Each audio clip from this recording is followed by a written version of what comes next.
welcome back to all our distinguished delegates to the G20 International Standards Summit 2022. Now we are proceeding to the last session, the last leg of this summit, and that is with the theme, how to reach net zero and also SDGs. Now the aim of this session itself is to demonstrate that international standards contribute significantly to targets and indicators of all 17 SDGs. Together with testing and certification, they allow to measure and improve climate impact of transportation, manufacturing, energy generation, and other vital infrastructure with the aim towards achieving zero-emission policy objective. We'd like to introduce our keynote speaker for this session. We have Mr. Masamba Thioye as the United Nations Framework Convention on Climate Change. Without further ado, Mr. Masamba Thioye, the floor is yours for your keynote presentation. Thank you. Thank you. Good afternoon to all the participants to this very important session. Good morning, good afternoon, and good evening to those that are following virtually. My name is Masamba Thioye. I'm leading the UN Climate Change Global Innovation Hub, which has been launched by the UNFCCC Secretariat at COP26 in Glasgow. Standard can and should support the development and upscale deployment of the transformative climate and sustainability solutions that are required for the SDGs and the net zero transition by helping address four important challenges. The first of these challenges is the move of focus from the expected future to the aspirational future. This is about promoting a moonshot mindset. Climate and sustainability goals are set most of the time based on what is perceived as possible.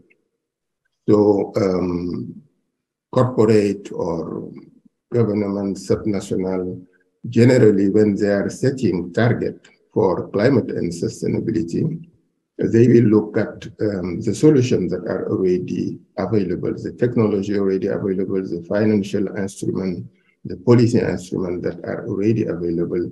And this is on the basis of that they are setting goal and target.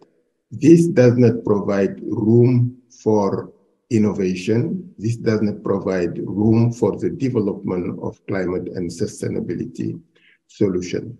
And the main problem is that those that are at the climate and sustainability development side, if you ask them why we are lacking the transformative solutions that are required for a transition to net zero and for the achievement of the SDGs, they will respond because there is no demand for this type of solution. And there is no demand because of the low ambition.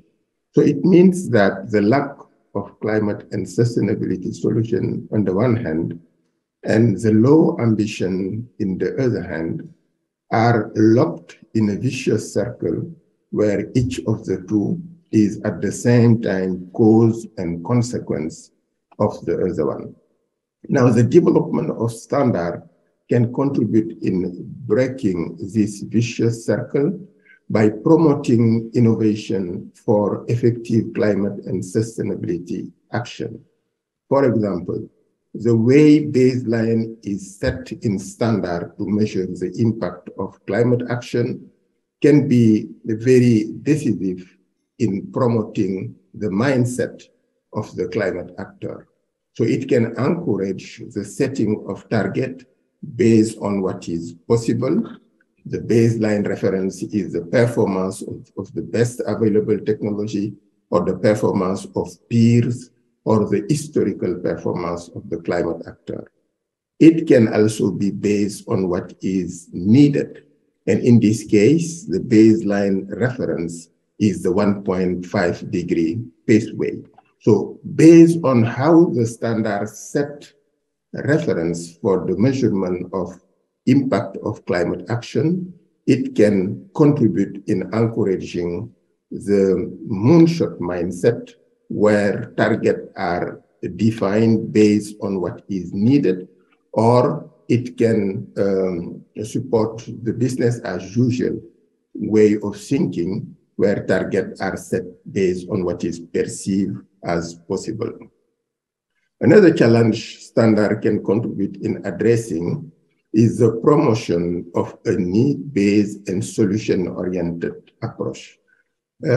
Currently, when we are working on innovation for climate and sustainability, the tendency is to focus at the sectoral level, where innovation can only be incremental, because this is more about how do we improve existing products and services, for example, by reducing their carbon footprint. This is important, this has to be done, but it will not be enough to address the climate and sustainability challenge. We need more transformative type of climate and sustainability solution. And to do so, we need to go back to the core human needs that product and services are satisfying, and explore how innovative solution can be developed to support the development and upscale deployment of value chain that can contribute to satisfying the need while being aligned with a net zero world, while being aligned with the SDGs, for example, increasing biodiversity, contributing to enhance land regeneration, and ensuring that everything is done within the planetary boundary. Standard can contribute in promoting this system change thinking and a focus on needs that facilitate transformative innovation. For that purpose, they should move from addressing only decarbonization and emission reduction to also include addressing clean development and avoided emission. So it's not just about reducing emission of existing infrastructure, but this is about promoting a clean development, new way of satisfying the core human need with alternative value chains that can replace those value chains, those current value chains that do not fit in a net zero world. So in addition to supporting more transformative innovation, this standard focusing on clean development and avoided emission will be also more relevant to the global south. Because for the global south, for most countries, the challenge is not about reducing emission, because their level of emission is already very low. This is more about supporting development, but a development that will be aligned with the climate goal. Another challenge that standard can help address is the setting of climate and sustainability innovation goal. So the international community has set a global climate goal as well as the SDGs, but we have not translated these climate and sustainability goals into climate and sustainability innovation goal, so that those that are working in developing climate and sustainability solution can know what are the needs in terms of innovation, what type of innovation they need to prioritize. Standards that are built around backcasting normative scenario and theory of change can help fill the gap. So for example, if we take the core human need of nutrition and health, what we need is to be able to understand what are the innovations that are required to satisfy this core human need for 10 billion people by 2050, while being within the carbon budget that will be attributed to this core human need, while being aligned with all the SDGs, including being within the planetary boundary. So a standard that will allow to start from the nutrient that will be required, what are the needs in terms of nutrient for 10 billion people, and help translate this into product and value chain, and help identify what are the innovations that will be required in the value chain so that they can satisfy this core human need of nutrition while being within the climate and sustainability goal would be extremely useful. And there is a gap that standard can also fill. Finally, to address the challenge of climate and sustainability, we need integrated approach. Technology, it only will not be enough. We will need to have integrated approach where innovative technology will be combined with innovative policy instrument, innovative financial instrument, innovative business model, as well as social innovation, so that nobody is left behind. And all these things need to be integrated to form a cluster.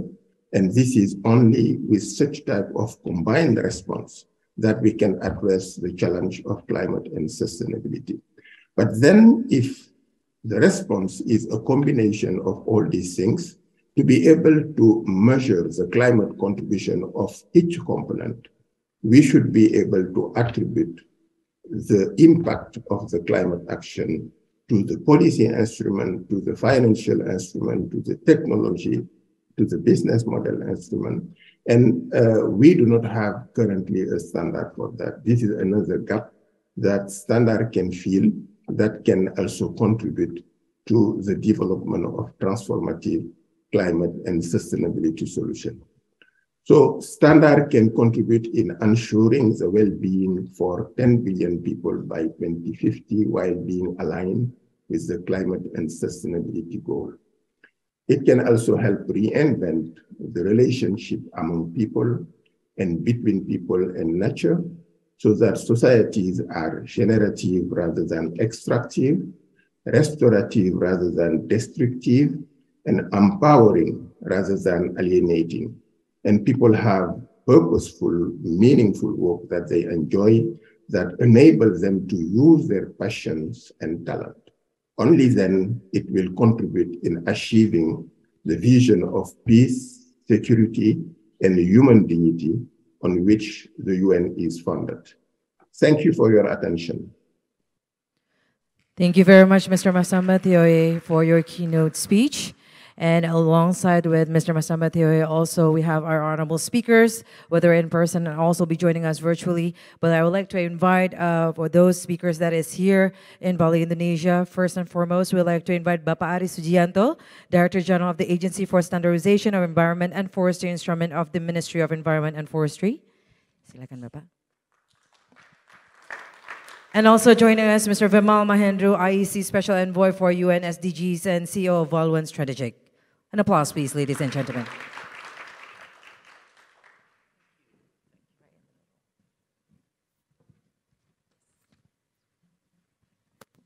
We are also joined by our speakers that have been joining us virtually. We have Ms. Kaya Axelson, Net Zero Policy Engagement Fellow, University of Oxford, Strategic Advisor to the Race to Zero campaign, and also Neil Sahota, Co-Chairman, ITUT Focus Group on Environmental Efficiency for Artificial Intelligence and Other Emerging Technologies, IBM Watson, University of California, United States.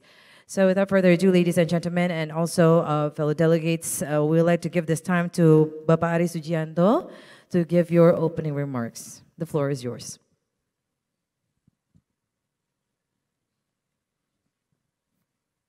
Thank you. Assalamualaikum warahmatullahi wabarakatuh. Waalaikumsalam warahmatullahi wabarakatuh.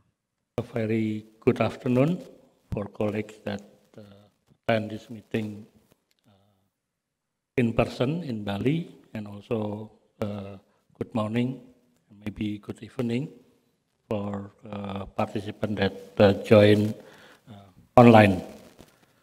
Firstly, I would like to congratulate and also pass my highest appreciation for IEC, ISO, ITU, and also WTO, and especially BSN Pak Kuku and colleagues that have been organized this important meeting that give opportunity for us to share our view regarding the role of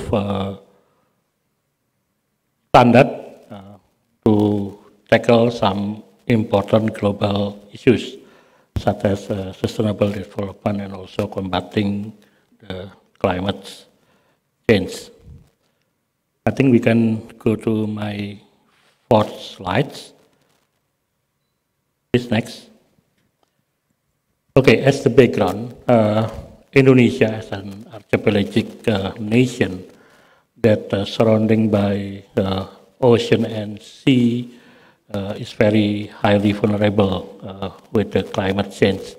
And it's been proved by the data from the National Agency for Disaster Management that shows we experience a very sharp increase of the natural disaster in the period of 2011 to 2021. And it is the proof that we are facing the real threat on this, and that's why Indonesia is very serious to handle the climate change. Next, please. Next. Next. Okay, to talk about the history of our involvement in the Paris Agreement, that after the Paris Agreement in 2015, Indonesia has been ratified the agreement by the Act number 16, 2016. And that year, we also submitted the first NDC. Our first NDC following by the updated NDC in 2019, and last September we also has prepared for the enhanced NDC based on the decision 1 GMA 3 of the Paris Agreement that require it to have a more ambitious target on the climate change. Next, please.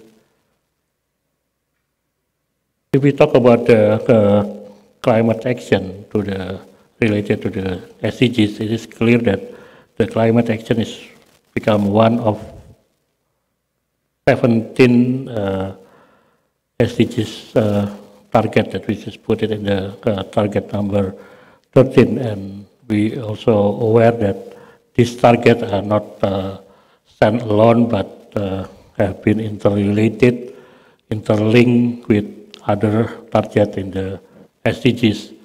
As IPCC mentioned that the target on climate action has a close relation with the target number 3 on health, target number 7 on clean energy. Obviously that the previous section, Pak Badan also mentioned about this, the target number 11 on cities and communities, number 12 on responsible consumption and production, and also target number 14 on ocean. But it's not only that, it will be related with other target too. Based on the target number 13.2, that integrated climate change measure international policies and strategies, it will be fit with what Indonesia has been done. Next, please. This is our strategies, how to achieve it, started from the vision for how we tackling the climate change up to the monitoring the implementation of the action. Next, please. We talk about the net zero emission in Indonesia as well as other part of the world. We will have to consider two basic action regarding the mitigation and also the adaptation. For the mitigation, Indonesia also Recording in have progress. scenarios for sectors like the others, for energy, for agriculture, forest and other land use, for industry, for waste, and also and based on that, Indonesia has a current situation, current scenario, transition, and also the scenario that based on the compliance with the Paris Agreement. All of this mitigation achievement will be related to how we can do in the operational in the field, and those operationality will be depend on the role of the standard, because if we don't provide standard for the implementation, I think we don't have enough time to ensure the implementation will be done by the stakeholder that responsible for that implementation. The situation also will imply to the adaptation side of the climate change action. Next, please. Like I said previously, on last month, September, Indonesia has launching the enhanced national determined contribution that will be officially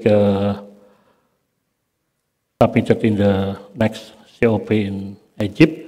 And based on our new NDCs, we increase our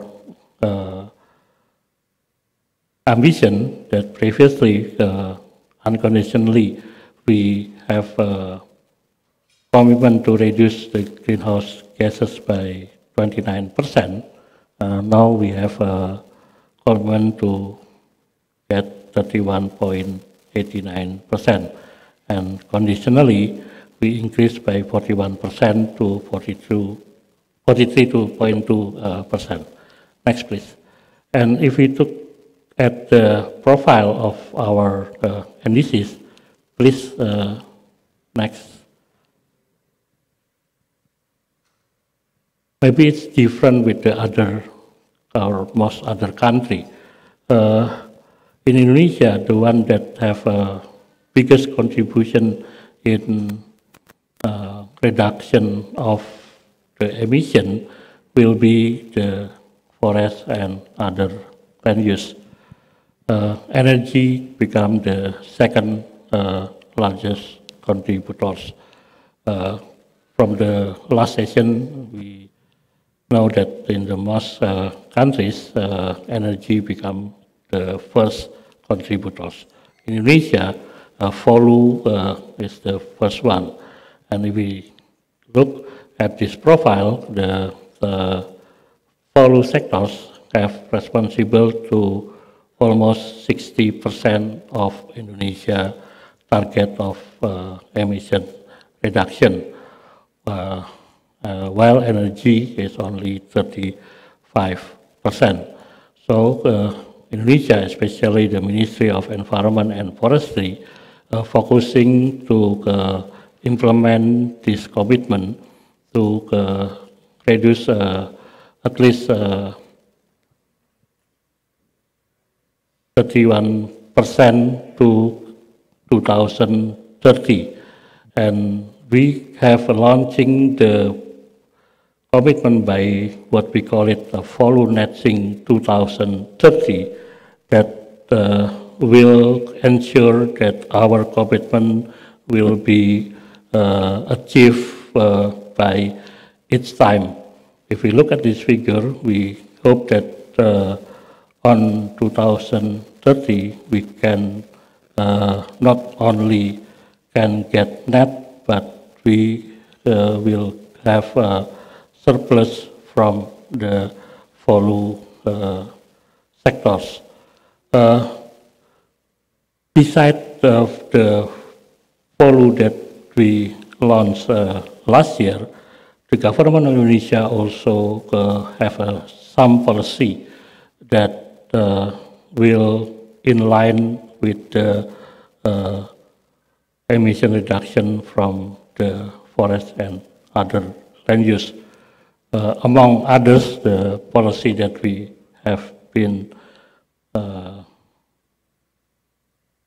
developed is the policy to terminate the new permit and improve the governance of primary natural forest and peatland, and also the monitoring on oil palm plantation, moratorium on the palm oil plantation, the forest and land fire control permit, peat damage control and also restoration, restriction on change in forest area allocation for the non-forestry activities, social forestry program, and also the law enforcement. Babari, next, please. Excuse me. Yeah. Babari, I have to interrupt. You only have one minute Next, left. please. Thank you. Next.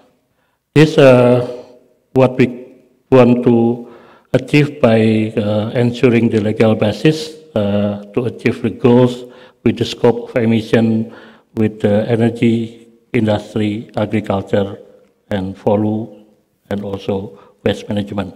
Next, please. By that, Indonesia, following the guidance of IPCC 2006 and its supplement and refinement, we produced the Ministerial Regulation number 733/2017 that give guidance for the implementation and reporting of the national greenhouse gas inventory. Next. It's a modality of our methodology determination. Next, please.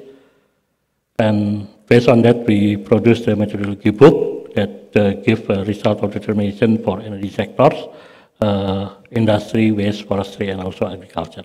Next, please. The role of standard. Next. I think there are two kinds of standards that we need to prepare. The one is how we can calculate to measure the greenhouse gases, and most of the standard has been provided by the IPCC. But the second that, like also Mr. Masamba mentioned in the remarks, that we also need to have a standard on the mitigation and adaptation action. And this standard should be specific for every type of activities. And only by this we can ensure the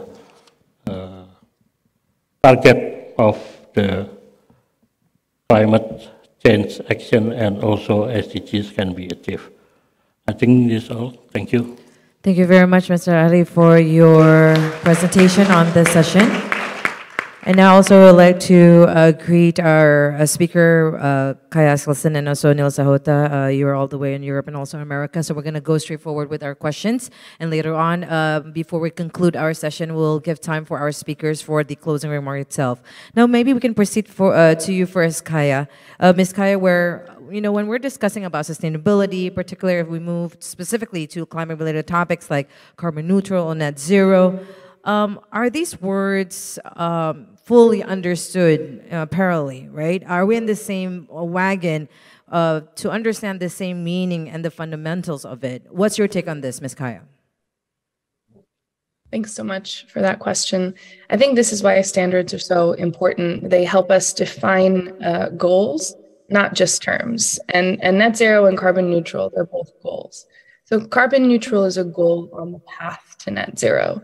Net zero is both a global goal, but I think now we have the challenge as nations, as regions, as states, cities, companies, to define that global goal at an organizational or entity level.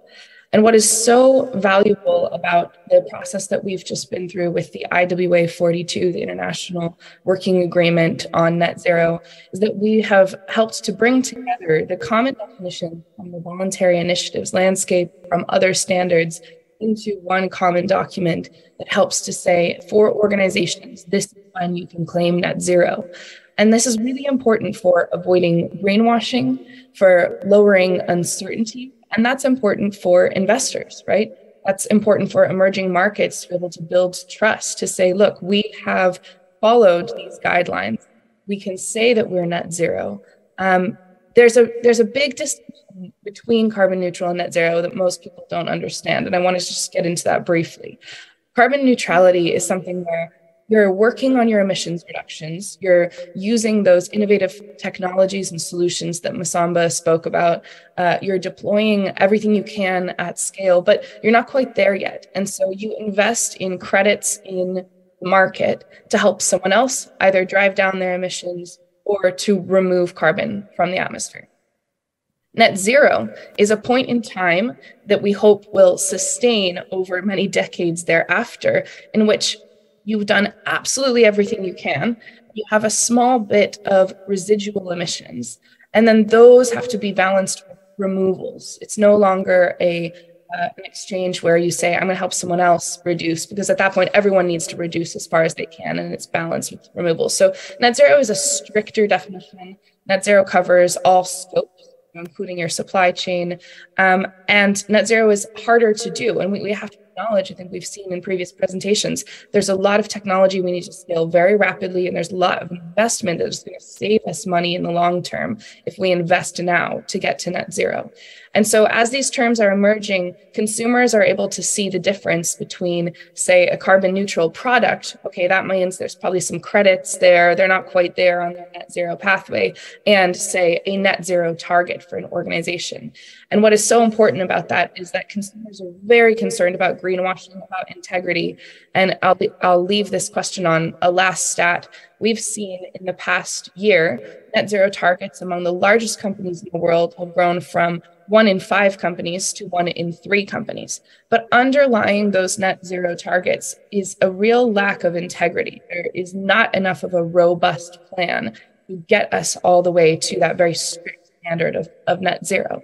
And so when we have these standards, these guidelines, it gives people a roadmap and a common certainty of what we're all doing together. And that can help galvanize implementation behind ambition.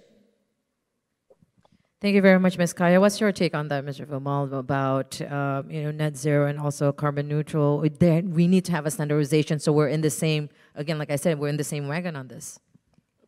Whenever Kaya speaks, I listen intently because I end up learning a lot more than even sharing.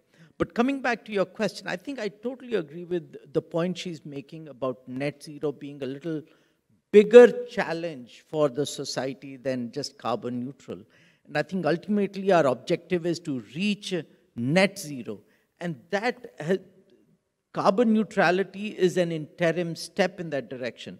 And from that perspective, it's important that we create a pathway to lead to net zero. I personally feel that international standards are already bringing a lot of these innovations required on this journey for us. I think today, from the hall and from the previous sessions, what I've learned, everyone agrees that standards are important and integral.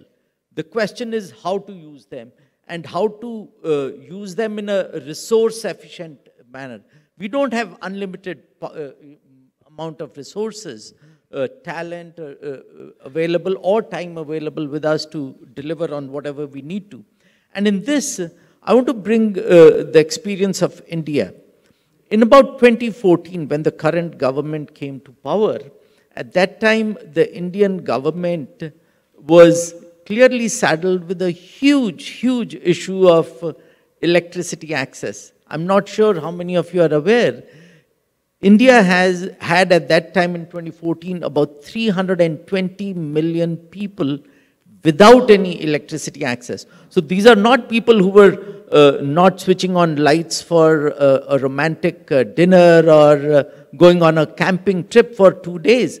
These are people who were living in homes and huts and dwellings which were not even wired for electricity. Imagine that. And imagine being the country which on one hand is one of the largest population countries in the world. We are aspiring to be a global power. We are already the fourth largest economy. And yet, this is where a large part of our fellow citizens are. And I think that's what the government started to change in India. And it started working on electricity access standards. Thankfully, within IEC community, there was a lot of support for this standard and standards work. And I'm very proud of the fact and humbled that it is now an international standard available for countries saddled with this issue. I think Manish Pant mentioned that there are about 1 billion people worldwide even today, out of which the largest population is still in India. But total 1 billion people who are not having any electricity at all. Imagine 21st century, we're talking about digital transformation and Industry 4.0 and AI and everything else. And yet, on the other hand, people don't even have electricity. That's a challenge. And I think to really bridge that in a sustainable manner so that we are able to achieve our net zero targets also, I think that's what we need to do. So I don't think there is any fuzziness about what we need to do. It's about how we need to go there. Yeah, so it's very clear and transparent on that. Now, again, we're willing to have Neil Sahota to join us on this panel too. Hi, Neil, good evening. I think it's around 2 o'clock in your time, if I'm correct. Sorry for taking your time. Almost. Okay, it's good to have you here, Neil. Again, as we heard Mr. Masambatio's speech that we need to find the right balance between pushing innovation forward, but also it has to be practical, right, to implement it. So what role does innovation technology plays in achieving SDGs, and how can we strike the right balance between innovations while maintaining practicality and also scalability on this? It's a great question, and it's, I think, the ultimate challenge when it comes to any kind of emerging technology. I mean, we've already heard about some, well, great examples and things we have to look for. So we've already seen that things like, the Internet of Things, artificial intelligence, the metaverse have been, useful tools for us in trying to achieve net zero. The challenge is how do we balance what we're doing, the innovation with, well, standardizations and regulations, because there's always a concern is that we might try and do too much, cause some unfortunate other impacts. Like we've already seen that as we use a lot more machine learning, our computing needs are rising up, our data needs are rising up, and well, now we're building lots more data centers, right, and lots more servers, and we forget the interconnectedness of anything is that while we're maybe solving one issue on one side, we might be creating another issue on the other side. And I think that's why the standardization is really going to be important for us. We're so focused as technologists on kind of the what are we doing? We tend to forget the how and how we balance that out. And I think Kai actually said it really well that the standards are more than just like terms. They're kind of like, guideposts to help actually coordinate, funnel our work so that at least we're aware of some of these interconnections and aware of what we can actually do to at least limit downward impact in other areas. I mean, one big movement right now is green coding. We don't think about CPU usage. We don't think about, memory usage that much because it's cheap, it's abundant. But it's like, okay, well, what difference does it make if there's one person and they're using a little bit more energy, a little bit more, HVAC, that kind of stuff to run a program, but they might be running that program a dozen times a day. And it's not just one user, it's potentially millions of users, and that's just one software package. There's millions of software packages. You see how things quickly add up. And so some of the work that we're actually doing with our focus group in the ITU is to try and help define some of these standards, but increase that awareness among engineers and technologists about this interconnectedness, so that the standards, they're valuable and they're useful, but it helps us drive to our overall goals around climate science, combating climate change, and actually getting to net zero. Yes, thank you very much, Neil. And if you were talking about climate change, I think, I'm coming to my almost 35 years. I mean, this is something that I've, here when I was in elementary school, now is really happening. And that's just in the current of only 3 decades. And now it's finally here, and we already can feel it too. Now, going to Bapak Ari Sujianto, you already gave the presentation. And it seems that Indonesia's right now is on the same goal of UN SDGs, whether that's in the national level and also international level. We already saw from your presentation how the strategy is. We know the how. Now, how can we achieve the target itself, Bari? Thank you. For the simple answer is just because the SDGs target is fit with Indonesian challenge. Indonesia may be the fourth largest population in the world, and even though we have a high GDP, but we have a challenge of the population. Maybe it's like India facing. So I think it's a good opportunity for Indonesia to implement the SDGs as an opportunity to prepare a population that will be growth, and we develop a sustainable, inclusive, prosperous, resilient, and integrated manner. That also Pak Musamba said it's leaving no one behind. Indonesia is committed in 2030 agenda of SDGs through the enhancement of the Presidential Decree number 59 2017 that is give a guidance on the implementation of the SDGs in Indonesia that mainstream the target into our national midterm plan that mainstream the SDGs target all of the development plan in Indonesia. And if we talk how we can ensure that it has also impact to the global, as mentioned, I think the SDGs target not only interlink among its target, but also transboundary. So it will be have a global impact, such that like what I mentioned on the target number 13. I believe that if we cannot have achievement, but globally, I think it will be have a. But I think it is a global effort. It cannot only one or some country that doing that, but it should be all of us doing that. So it means that every action on one country will be impacted all the result globally. I think this.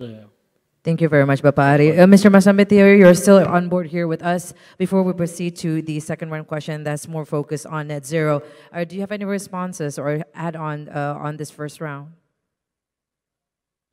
Yeah, I think one aspect I would like to further highlight is that the standard can play really an important role in redirecting the direction of travel of our society.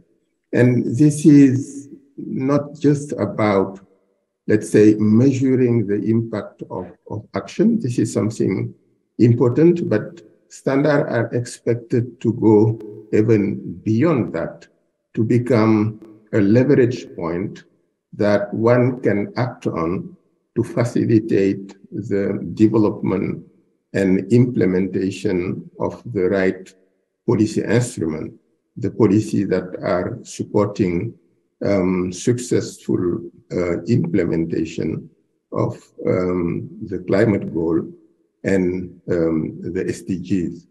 But for standard to be able to play that role, they need to reinvent themselves. So they need to reinvent themselves, focusing on what is relevant rather than on what seems possible or desirable. So by focusing on what is needed, what is relevant, they can leverage innovation to have alignment between what is relevant, what is acceptable, and what is possible.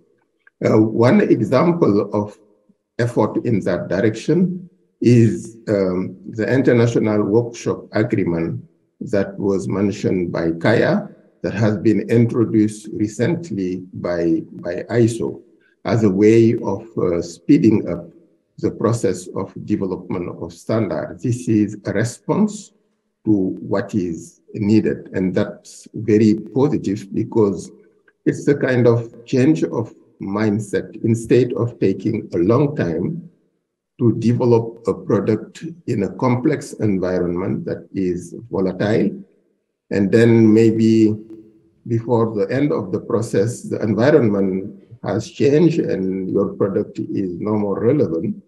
What ISO is trying now to do through this IWA for, let's say, the standard for the big challenge, is to do something that make possible a prompt start.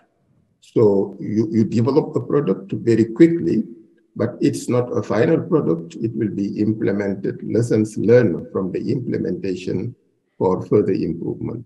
I think these are the type of things that need to be explored, and we need to continue to work on how standards can reinvent themselves so that they can best serve people. That's something really important. The focus should be serving people. Thank you very much, Mr. Thioye, on that. Now we'd like to proceed to the second round where this discussion will be focused on net zero. We're going to go to Ms. Kaya first. Now shifting to this matter, from your experience, what are the biggest obstacles to overcome to achieve net zero? And are you optimistic there is tangible progress towards achieving net zero? And what risk if we don't change now, Ms. Kaya? Thank you for this question. I work with climate scientists, and I can tell you that we have a huge risk, an unprecedented risk at our fingertips. And the biggest barrier to us weathering this in a way that prevents millions and millions of deaths, going back to Masamba, what matters is the people, and the people who will suffer more or suffer less if we don't act. People think that climate change is a carbon cliff where we either solve it or we don't. It's not true. How many more people will suffer is the question. And that comes down to investment and how quickly we massively scale the technology that will get us there. That means green hydrogen. That means unprecedented scaling of a removal technology because we've actually passed a threshold at which we can do this through reducing our emissions alone. We also need to suck emissions back out and store them in the long term. And that will require standards, of course, because when you have a new technology, the only way to give investors certainty is to make sure that there's, the best minds working on it with the best practice being agreed. And so we need standards that develop just as fast as we need these technologies, to Masamba's point. But the biggest barrier that I see for us achieving net zero globally is that most of the NDCs are not sufficiently backed by policy and regulation. And standards are one piece of that. Standards can help us convene and agree on what should be in that policy and regulation. But if we don't have the regulation, then there's a huge tail of companies that we're seeing. It's the ambitious ones that are showing up right now and saying, I commit, and figuring out their plans. But there's a huge tail behind them of companies that have no incentive to commit until government says, this is a priority for us. We're going to shift our procurement policies. So we're not going to buy from your companies as a government, and we hope others don't either, unless you have a strong climate plan that keeps people in mind, that has a just transition associated. We need to require transition plans from companies, because right now what we're seeing is commitments, a few interim targets, but we're not seeing the detail that we need to give us the assurance that those risks, those huge costs that will be placed back onto taxpayers, back onto society, will be avoided. We have developed a term in Oxford called stranded assets. And what we estimate is that there will be a huge number of stranded assets coming in the next 2 decades even, and beyond that. And who is going to pay for cleaning up those assets when, in particular, the fossil fuel industry has sat on their hands for too long and failed to retire or move to clean technology? And so I think that what we really need to focus on in 2023, and what I think will be a rallying cry at COP27, is the need for policy, regulation, and standardization can help come in as a boost to support quick innovation to update those policies as new technologies, new solutions emerge.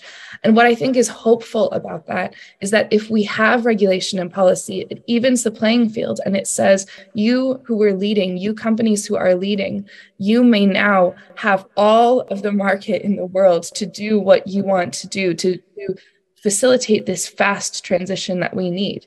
And it gives this competitive race to net zero, which we need in order to scale technologies faster than we ever have. We are going through the great economic transition of history. And the next 2-3 decades are going to be what make or break our ability to have huge parts of the world be able to be comfortable sitting outside, to have huge parts of the world avoid the kinds of floods that we've seen. Small example, there was a hurricane. I'm from the US, I'm from North America. There was a hurricane recently.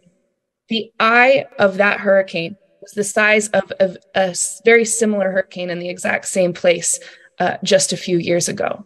The eye of that hurricane, that is the scale on which the global climate sphere is changing. And we need to move our policy and our politics as fast as that hurricane is moving across North America.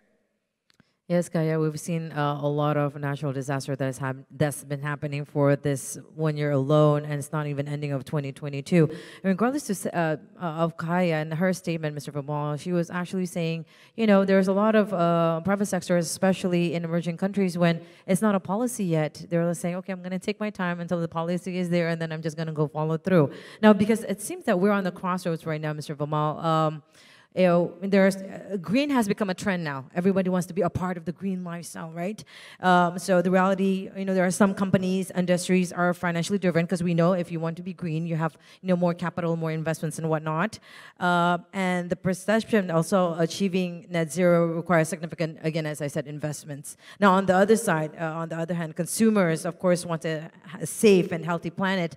But then again, when they see the price tags going up, they're like, no, you know, I'm not going to go for that. So, you know, what is the solution for this? Because it seems it's just, you know, ticking back and forth. It's like the tug and pull road right now, Mr. Vimal. I wish I had a magic wand or a solution which could be a quick fix for this, but I don't have one. But I think this is a question which has to be looked at multiple levels. One, is really innovation going to increase the costs? There are actually innovations available today. If done on scale, costs will come down and we'll get benefits that we want in terms of getting toward carbon neutral, net zero eventually. So I think, one, we have to look at those innovations, and they are within our grasp. How quickly can we adopt them on scale? That is one point. The second, I think, I want to talk to some of the private sector players, you know, as Kaya was also mentioning. Today, fact is that some companies are leading the way in becoming sustainable and working on sustainability solutions. Schneider is one of those, and Manish here is representing this company, you know, but there are several who are waiting, you know, as Kaya mentioned, either waiting for policy to happen or, hey, listen, you know, we don't have anything to do with it, you know, let somebody else do it, and when it's really necessary, we'll do it. They're perhaps still measuring themselves on traditional metrics or driven purely by financial numbers. And I think that's something we need to question for the future. The third, I think, how many of us really believe that we as consumers can continue to do what we have been doing traditionally? I think we need to make the whole issue personal also.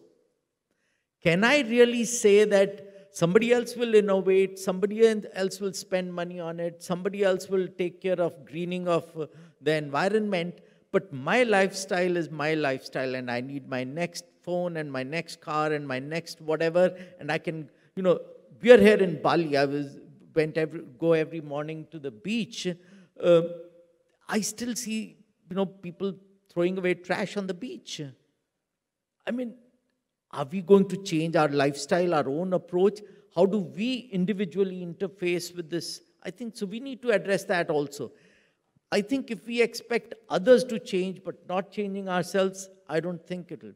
We all have to be in it. Our skin has to be in it. Our pockets have to be in it. Then only we'll be able to find a solution which will work for the world. If I believe that you should change and the rest of the world should change, but hey, don't touch me or my life or my lifestyle or my living, I think we are missing the point. Thank you. So we have to take ourselves out of our comfort zone. And, some people are saying, I don't think, I'm quite okay right now, but we're already seeing like climate crisis and what's happening right now. There's no more planet to live on if you don't change right now. Exactly. One of the things I have learned is, if you're getting easy answers, then you're not even asking the right questions. We need to ask tough questions so that we get tough, difficult answers out of it, which means we have to really personalize the message. People talk about, hey, let's save the planet, and, but I need to sustain my business, and, for business, I need to do this. The fact remains, our planet is a shared planet for humanity. This has to survive and thrive if we have to go forward. For the planet to survive, we need to make sure that the society also is thriving. It cannot be that the planet survives, but the society is degenerating or going down. And if society thrives, then only business will thrive. So it's like a three-layered thing. Planet, society, and business. All three have to survive and thrive. Not one at the cost of other, but all of them together. I think then we are finding good solutions which will work for a long time for us. Thank you very much for that, Mr. Vamal. Now we're going to head over to Bapak Ari Sugianto. Again, we want to kind of respond to what Ms. Kaya had stated before about policy efforts. Do you think we will accelerate change, Bapak Ari, with our policy efforts? Will it accelerate the change to the goals that we're, the goals that we're looking after? And what role can standards play then? Okay, I think based on the Paris Agreement framework, the commitment to reduce the greenhouse gases become mandatory for the nations, and that commitment should be translated into the operational level at the field.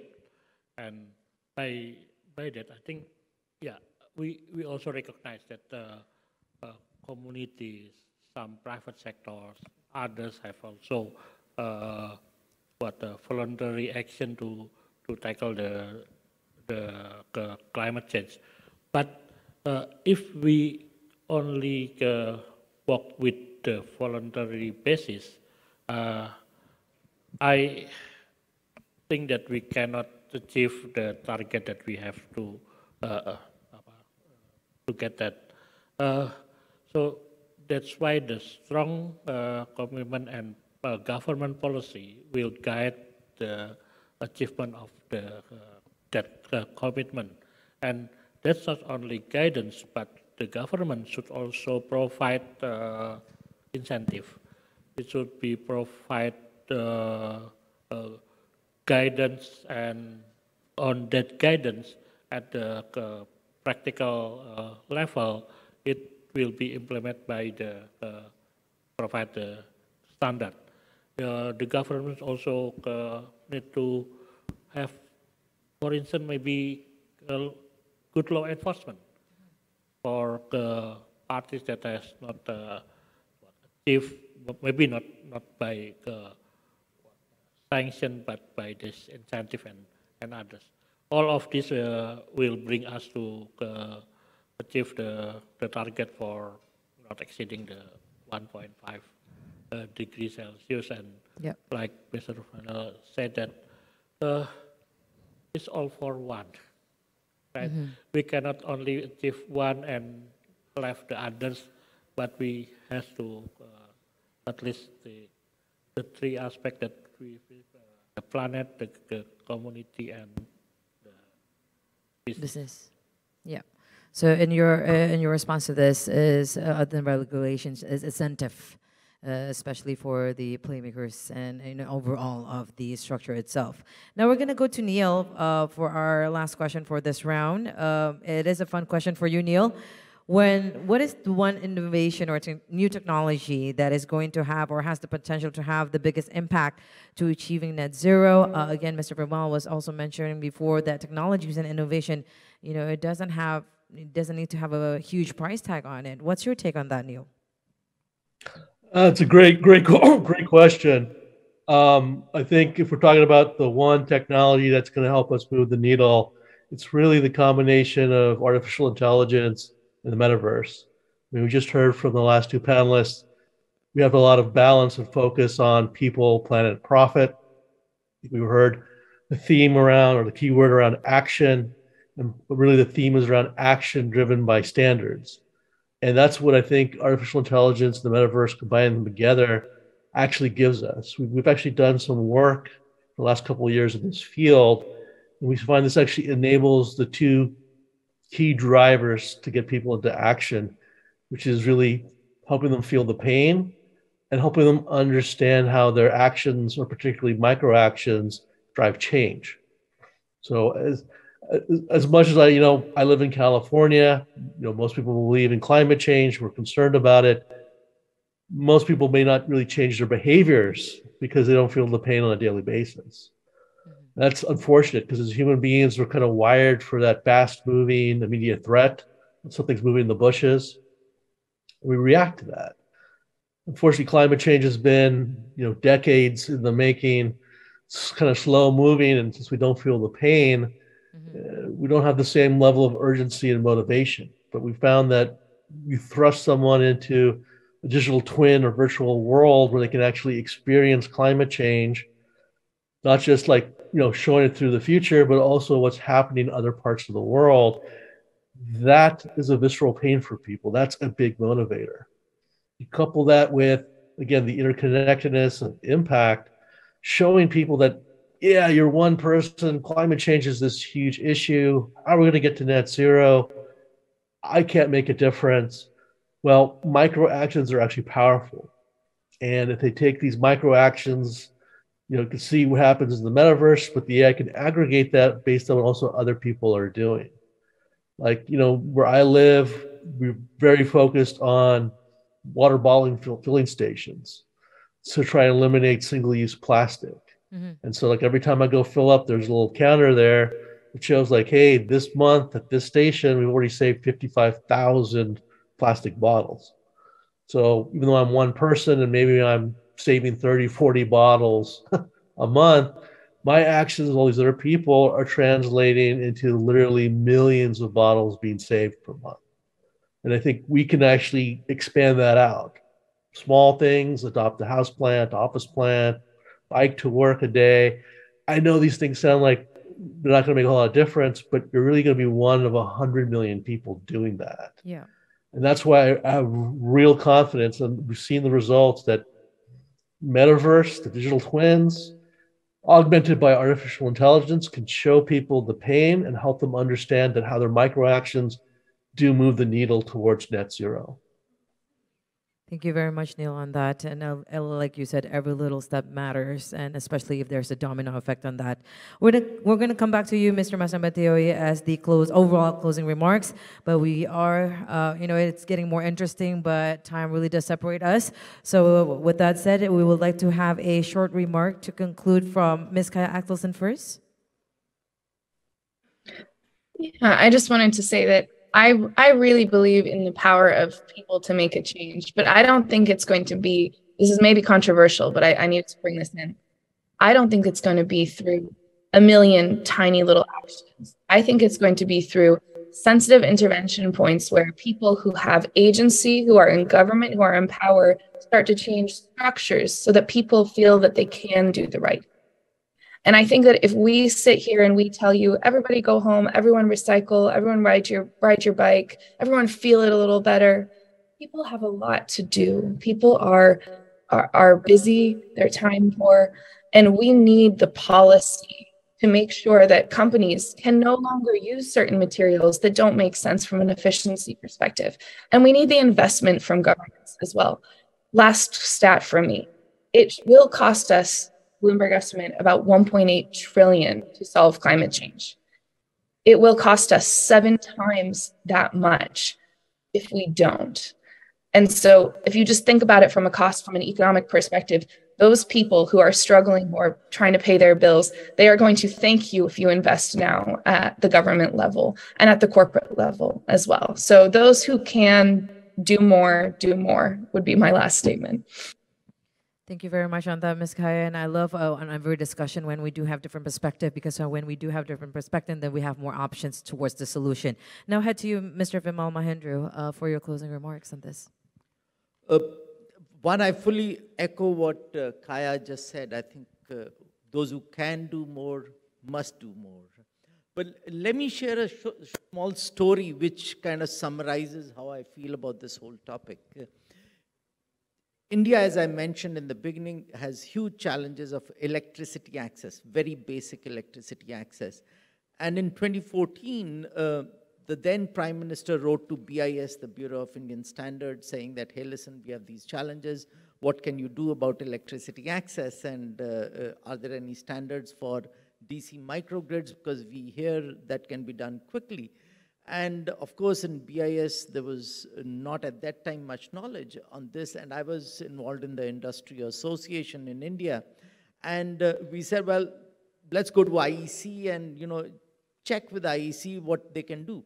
Of course, when we went to IEC, we came to know about this, and then the standardization work started at IEC.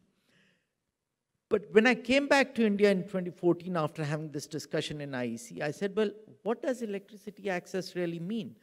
I come from relatively humble backgrounds, personally, but even I don't know what really lack of electricity means. So I actually decided to go to a village which had never been electrified, about 150 kilometers east of Mumbai, which is a big metropolis. I'm sure many of you have been there.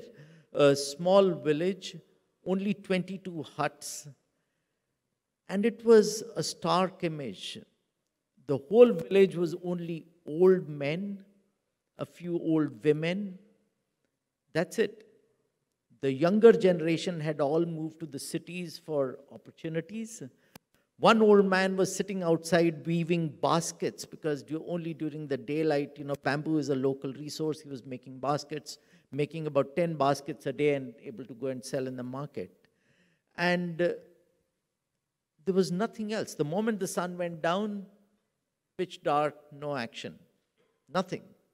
Nothing literally in that village. And the same thing is repeated day after day, Now, the government set up a big program of basic electricity access to just provide a simple light bulb. Just a simple light bulb. In 2017, when I checked back, it was a totally changed scenario. The same old man, what he did, take a guess. He could continue to weave baskets when he went indoors because bamboo was a free local resource. His output, just by one light bulb installed, went up by 40%. What does it mean?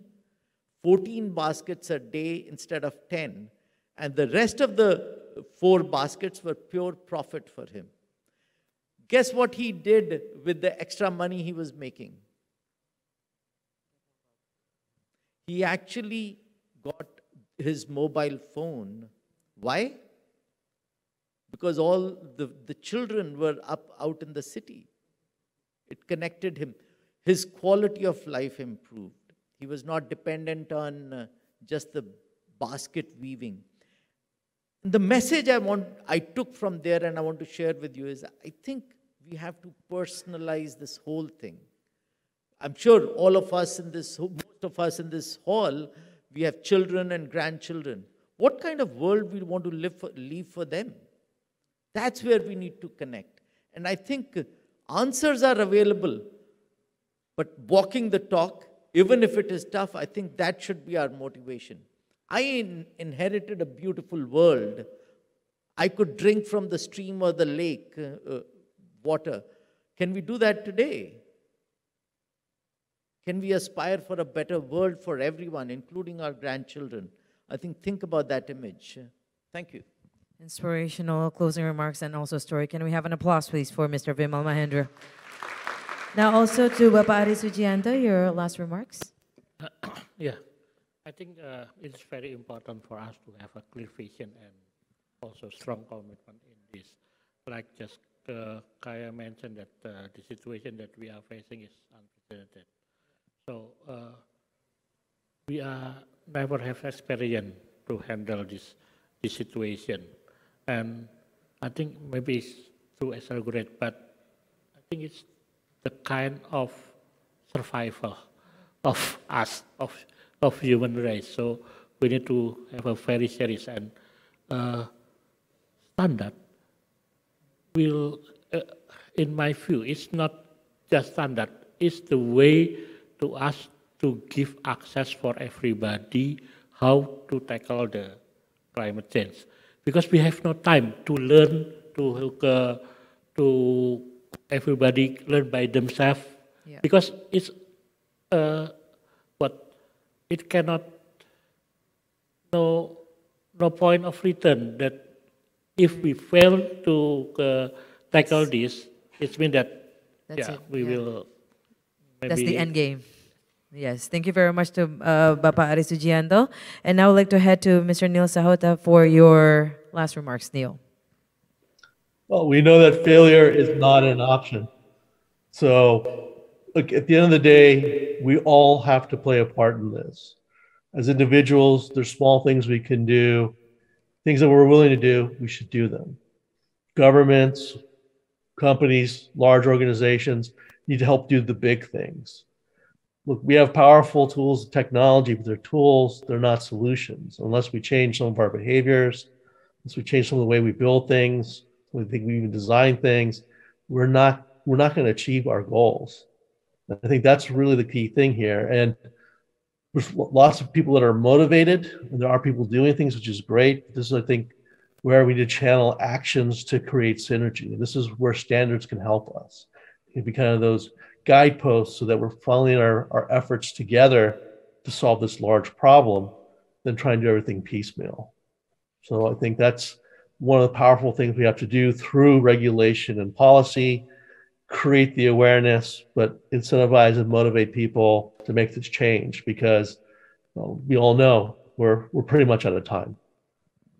Thank you very much for that, Neil Sahota. And also to conclude, Mr. Masame Tioe, for your final thoughts and also to conclude this session, please.